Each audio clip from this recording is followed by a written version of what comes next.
किताबी दुनिया परिवार में आपका स्वागत है। आज हमारे सामने जो स्रोत है वो महाभारत के वन पर्व से ली गई एक बहुत ही कह सकते हैं अनूठी और प्रेरणादायक कथा है, सावित्री और सत्यवान की कहानी। अक्सर इसे सिर्फ एक प्रेम कहानी के तौर पे जाना जाता है ना? लेकिन जब हम स्रोतों में थोड़ा गहरा उतरते हैं तो पता चलता है कि ये नारी शक्ति, एक अटूट संकल्प और जिसे पतिव्रता धर्म कहा गया है, उसका एक बहुत गहरा प्रतीक है। चलिए आज इसी कहानी के अलग अलग पहलुओं पर थोड़ी विस्तार से पड़ताल करते हैं और समझने की कोशिश करते हैं कि ये आज भी क्यों इतनी महत्वपूर्ण है। हाँ, बिल्कुल। और देखिए, इस कथा का जो विशेष महत्व है ना, वो इसलिए है क्योंकि ये सिर्फ भावनाओं या जैसे कहते हैं रोमांटिक प्रेम पर आधारित नहीं है। इसका जो केंद्र बिंदु है वो है धर्म, अटूट निश्चय और ज्ञान की शक्ति। ये कहानी दिखाती है कि कैसे मानवीय संकल्प जब वो धर्म और ज्ञान से जुड़ जाता है तो वो दैवीय विधान या जिसे हम आमतौर पर नियति कह देते हैं, उसे भी प्रभावित करने की क्षमता रखता है। और यहाँ दिलचस्प बात सिर्फ कहानी का नैतिक सार नहीं है, बल्कि ये कि कैसे उन मूल्यों को एकदम जीवंत कर देती है। कैसे अडिग निष्ठा और धर्म का अगर सही ढंग से पालन किया जाए तो वो असंभव सी लगने वाली परिस्थितियों को भी पलट सकता है। ये असल में नियति और व्यक्तिगत इच्छा शक्ति या शायद कहें कि धर्माधारित संकल्प, इसके बीच का जो एक सनातन द्वंद्व है उसको उजागर करती है। अच्छा, तो कहानी की शुरुआत होती है मद्र देश के राजा अश्वपति से। उन्हें कोई संतान नहीं थी और उन्होंने संतान पाने के लिए देवी सावित्री की बहुत कठोर उपासना की। हाँ, 18 वर्षों तक ऐसा वर्णन मिलता है जी, और उन्हीं देवी के वरदान स्वरूप उन्हें एक तेजस्वी पुत्री मिली जिसका नाम उन्होंने सावित्री रखा। और स्रोतों में सावित्री के व्यक्तित्व का जो वर्णन है वो भी बहुत प्रभावशाली है। अत्यंत तेजस्विनी, विदुषी, सौम्य, लेकिन साथ ही बचपन से ही थोड़ी तपस्वियों जैसी प्रवृत्ति वाली थी। ध्यान और भक्ति में लगी रहती थीं। उन्हें सिर्फ रूपवती नहीं बल्कि ज्ञान और पवित्रता का एक संगम माना गया। बिल्कुल। और यहीं पर यह सावित्री नाम भी महत्वपूर्ण हो जाता है। यह सिर्फ उनका नाम नहीं, यह सूर्य देव की एक शक्ति, एक ऊर्जा का भी नाम है जो ज्ञान, तेज और पवित्रता से जुड़ी है। तो उनका व्यक्तित्व सिर्फ बाहरी सुंदरता नहीं थी, वो एक आंतरिक शक्ति और ज्ञान का प्रतीक था। और आपने वो पतिव्रता धर्म का जिक्र किया था, उसे समझना यहाँ जरूरी है। ये केवल पति के प्रति वफादारी नहीं है, बल्कि उस समय की मान्यताओं के अनुसार सत्य, धर्म और अपने वचन के प्रति एक ऐसी अटूट प्रतिबद्धता थी जिसमें एक खास तरह की आध्यात्मिक शक्ति, एक बल निहित माना जाता था। हाँ, ये बात महत्वपूर्ण है।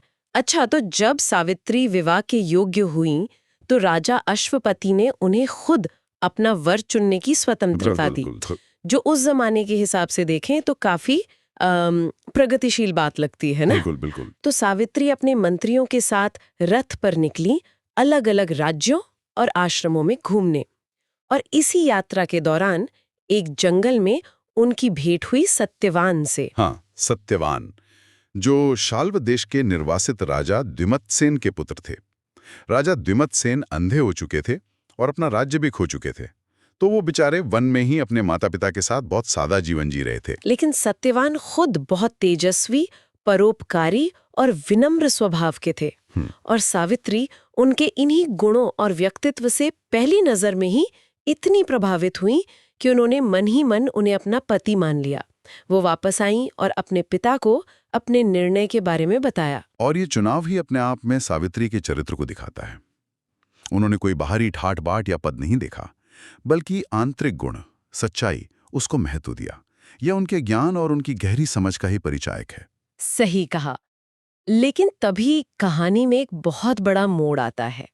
जब राजा अश्वपति और सावित्री ये बात कर ही रहे होते हैं, उसी समय देवर्षि नारद वहां आ जाते हैं। हाँ, नारद मुनि। राजा अश्वपति उनसे पूछते हैं सावित्री के चुनाव के बारे में।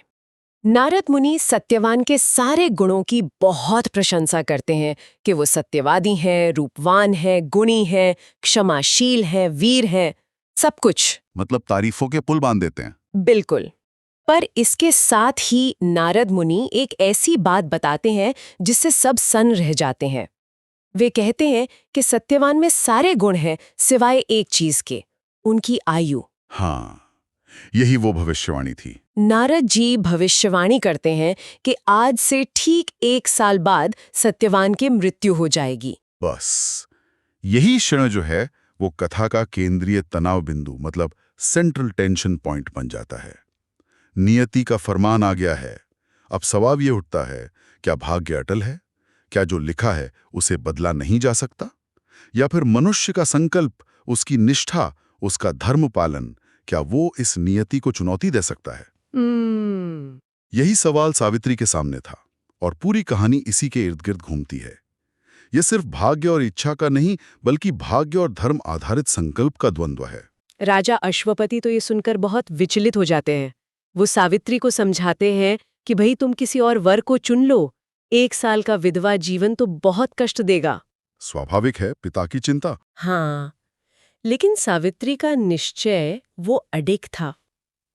वो बहुत शांत लेकिन एकदम दृढ़ आवाज में कहती हैं, पिताजी, आर्य कन्याएं जीवन में एक ही बार पति का वरण करती हैं।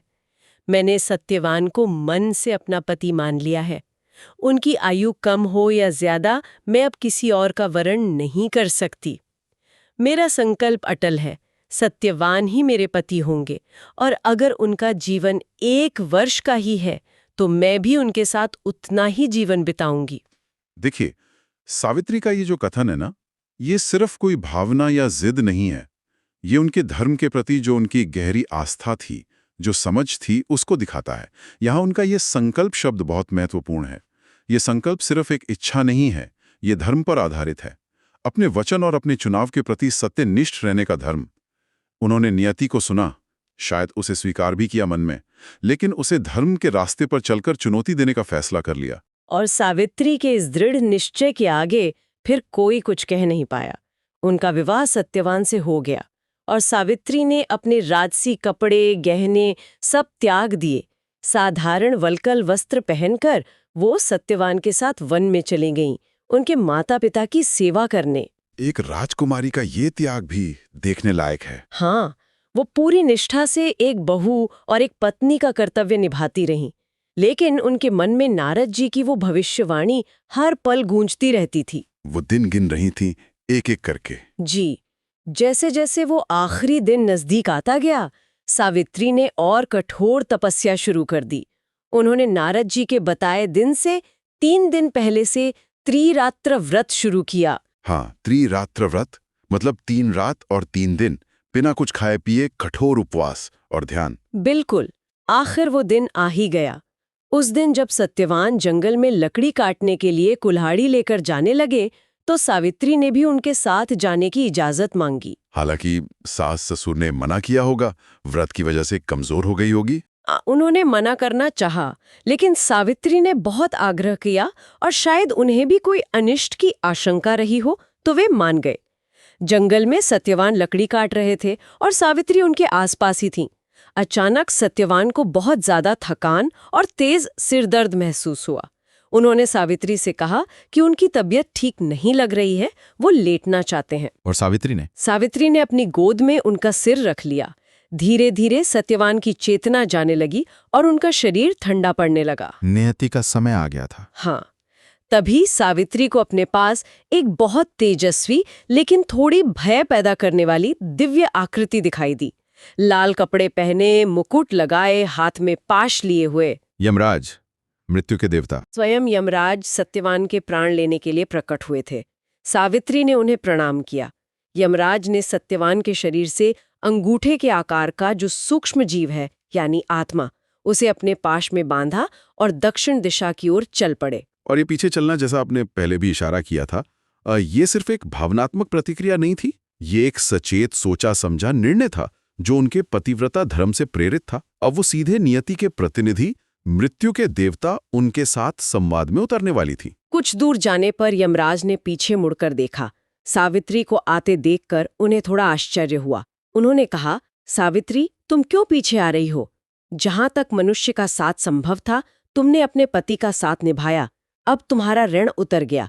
तुम लौट जाओ और अपने पति का अंतिम संस्कार करो। मतलब यमराज भी उन्हें वापस भेजना चाह रहे थे। हाँ, लेकिन सावित्री ने बहुत ही विनम्रता पर उतनी ही दृढ़ता से जवाब दिया। उन्होंने कहा, हे धर्मराज, मैं जानती हूं कि पति का अनुसरण करना पत्नी का सनातन धर्म है, जहां मेरे पति जा रहे हैं वहीं मुझे भी जाना चाहिए।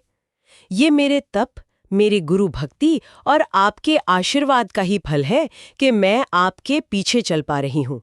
और वैसे भी साधुओं का सज्जनों के साथ 7 कदम चलना ही दोस्ती के लिए काफी होता है, और मैं तो आपके साथ इतनी दूर आ गई हूँ। यहाँ देखिए, सावित्री सिर्फ इमोशनल अपील नहीं कर रही हैं, वो धर्म, नीति, शास्त्रों का हवाला दे रही हैं। वो यमराज को धर्मराज कहकर बुला रही हैं। उन्हें उनके अपने कर्तव्य, उनके अपने धर्म की याद दिला रही हैं। एक तरह से वो एक तात्विक मतलब फिलोसॉफिकल संवाद स्थापित कर रही हैं मृत्यु के देवता के साथ भी। ये उनके ज्ञान और उनकी वाक्पटुता मतलब बोलने की कला का प्रमाण है। वो जैसे पूछ रही हैं कि धर्म का पालन करने वाले को रोकना क्या स्वयं धर्मराज के लिए उचित है? सावित्री के इन नीति से भरे, धर्म से युक्त और मीठे वचनों से यमराज प्रभावित हुए। उन्होंने कहा, तुम्हारे वचनों और तुम्हारी निष्ठा से मैं प्रसन्न हूँ। तुम सत्यवान के जीवन को छोड़कर कोई भी एक वरदान मांग लो। पहला अवसर। हाँ, सावित्री ने तुरंत इस मौके का फायदा उठाया और अपने पहले वरदान में मांगा, मेरे ससुर राजा द्युमत्सेन अंधे हैं और राज्य से भी वंचित हैं, उन्हें आंखों की रोशनी मिल जाए। अपने लिए नहीं, पहले ससुर के लिए। जी। यमराज ने कहा, तथास्तु, ऐसा ही होगा। अब तुम लौट जाओ, तुम्हें थकान हो रही होगी। लेकिन सावित्री ने कहा, धर्मराज, पति के पास रहते हुए मुझे थकान कैसी? जहां आप मेरे पति को ले जा रहे हैं वहीं मेरी मंजिल है। वो फिर यमराज के पीछे चलने लगी। दृढ़ता दिखिए। बिल्कुल। कुछ और आगे चलने पर यमराज ने फिर कहा, सावित्री, तुम लौट जाओ। सावित्री ने फिर से धर्म और सज्जनों के साथ की महत्ता पर कुछ कहा। यमराज और भी ज्यादा प्रसन्न हुए। उन्होंने कहा, अच्छा, सत्यवान के जीवन के अलावा एक और वर मांग लो। दूसरा वरदान। इस बार सावित्री ने मांगा, मेरे ससुर का खोया हुआ राज्य उन्हें वापस मिल जाए। यमराज ने फिर कहा, तथास्तु, उनका राज्य उन्हें जल्दी मिलेगा। अब तो लौट जाओ। लेकिन सावित्री। पर सावित्री अब भी नहीं रुकी। वो लगातार यमराज के पीछे चलती रहीं और धर्म, नीति, सत्य, इन्हीं सब की बातें करती रहीं। यमराज बार बार हैरान हो रहे थे उनकी निष्ठा, उनके ज्ञान और उनकी सहनशीलता को देखकर। उन्होंने एक बार फिर कहा, देवी, तुम्हारी निष्ठा तो अभूतपूर्व है। तुम सत्यवान के जीवन को छोड़कर एक और आखिरी वर मांग सकती हो। तीसरा और निर्णायक वरदान। अब सावित्री ने वो वरदान मांगा जिसने सब कुछ बदल दिया। उन्होंने कहा, हे देव, अगर आप सचमुच प्रसन्न हैं और वर देना चाहते हैं तो मुझे ये वरदान दीजिए कि मेरे द्वारा सत्यवान से मुझे 100 पुत्र प्राप्त हों जो हमारे कुल को आगे बढ़ाएं। और ये थी सावित्री की असाधारण बुद्धिमत्ता का शिखर। यमराज ने शायद थोड़ी प्रसन्नता में बिना ज्यादा गहराई से सोचे कह दिया, तथास्तु। हाँ। लेकिन जैसे ही उन्होंने ये कहा, उन्हें अपने वचन का मतलब समझ आया। 100 पुत्रों का वरदान एक पतिव्रता स्त्री को उसके पति के बिना कैसे मिल सकता है? सही बात है। सावित्री ने यमराज को उनके ही दिए वरदान और धर्म के जो अटल नियम हैं उनमें बांध दिया था। उन्होंने तर्क, नीति और धर्म के ज्ञान का ऐसा प्रयोग किया कि स्वयं धर्मराज को झुकना पड़ा। ये कोई चालाकी नहीं थी, बल्कि धर्म के दायरे में रहकर ही अपनी बात को सिद्ध करने की एक अद्भुत क्षमता थी। यमराज सावित्री की इस विलक्षण बुद्धि, उनकी अटूट पतिव्रता और धर्म के प्रति उनके गहरे समर्पण को देखकर मुस्कुराए। वो समझ गए कि ये कोई साधारण स्त्री नहीं है।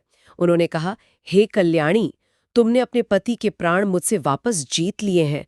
तुम्हारी धर्मनिष्ठा और बुद्धि के आगे मैं नतमस्तक हूँ। मैं सत्यवान को न केवल जीवन दान देता हूँ, बल्कि उसे 400 वर्षों की लंबी आयु भी प्रदान करता हूँ। वाह। ऐसा कहकर यमराज ने सत्यवान के प्राणों को अपने पाश से मुक्त कर दिया और वो अंतर्ध्यान हो गए।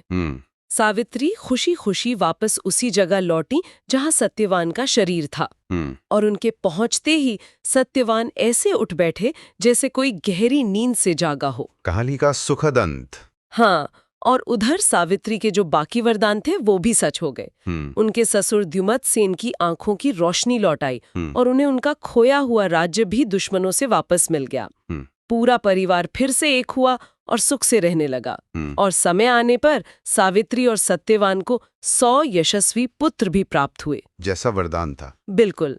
इस तरह सावित्री ने अपने पतिव्रता धर्म, अपने अटूट संकल्प, ज्ञान और असाधारण बुद्धिमत्ता की शक्ति से मृत्यु के देवता यमराज को भी हरा दिया और अपने पति के प्राण वापस ले आईं। ये कहानी भारतीय संस्कृति में नारी शक्ति, दृढ़ निश्चय और धर्म पालन की शक्ति का एक सर्वोच्च और कह सकते हैं कालातीत उदाहरण बन गई। बिल्कुल।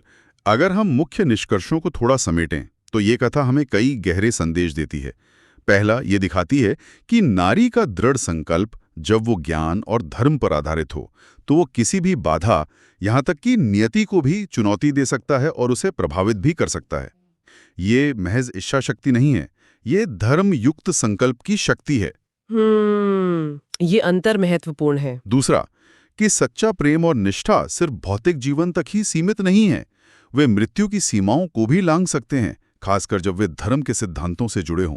तीसरा और शायद सबसे महत्वपूर्ण सबक यह है कि ज्ञान, नीति और धर्म का अगर सही समय पर सही तरीके से इस्तेमाल किया जाए तो वो असंभव लगने वाले काम को भी संभव बना सकता है। सावित्री ने बल का प्रयोग नहीं किया, उन्होंने बुद्धि और धर्म की शक्ति का प्रयोग किया। ये भाग्य पर कर्म और धर्म की विजय की गाथा है। ये वाकई अद्भुत है कि कैसे एक इतनी पुरानी कथा इतने सारे स्तरों पर हमसे बात करती है और ये हमें आज के संदर्भ में भी सोचने पर मजबूर करती है ना? बिल्कुल। ये एक विचारणीय प्रश्न पीछे छोड़ जाती है कि क्या आज के जीवन की जो जटिल चुनौतियां हैं, जो नैतिक दुविधाएं हैं, जो अनिश्चितताएं हैं, उनका सामना करने के लिए हम सावित्री के उस अटूट संकल्प, उनकी नैतिक दृढ़ता और मुश्किल हालात में भी सही रास्ता खोजने की उनकी बुद्धिमत्ता से क्या कोई प्रेरणा ले सकते हैं? सोचने वाली बात है। धर्म, कर्तव्य, व्यक्तिगत इच्छा और सामाजिक अपेक्षाएं, इनके बीच संतुलन कैसे साधा जाए? इस शाश्वत प्रश्न पर यह कहानी आज क्या नई रोशनी डाल सकती है, इस पर सोचना जरूरी है।